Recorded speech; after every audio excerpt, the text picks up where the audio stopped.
วัยรุ่นไม่ดีนะเขาเราฟอนกันแนวนี้แล้วเข้านักแดนซ์กันหมดแล้วเห็นบอกเกาหลีนะที่วันที่เกิลนะวันนี้สิเห็นให้เบิ้ง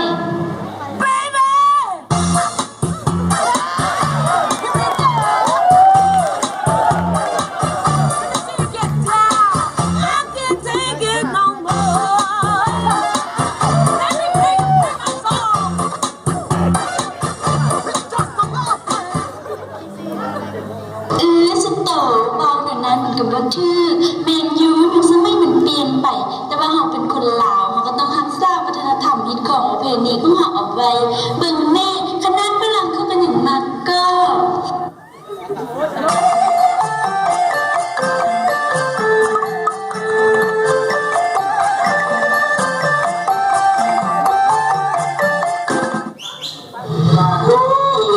จำอย่างกันแก่พวกเจ้านี่น่ะ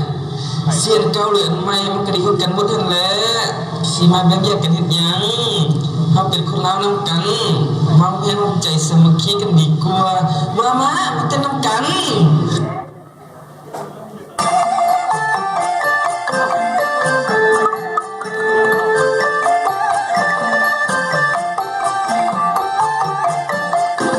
เคยเป็นหมอลำมาดังหลายคนก็สิผู้ดีมีงานบ้านไหนมีแต่ลำจนวัยรุ่นเซ็งส่วนผู้ต่อมาถือเป็นกันเองแต่วัยรุ่นเซ็งซอยหยังบ่ได้เฮ็ดจังใดสิให้สองฝ่ายฟ้อนนำกันได้แบบเอกสารวันค่อยมีแต่คิดค้นคว้าหาดูบ่เศร้าเราเฮามีลำหลายภาคคือสิบ่ยากถ้าเอามาประยุกต์ให้ทุกคนทุกซนทุกสั้นได้ฟังนำกันแล้วพิจารณา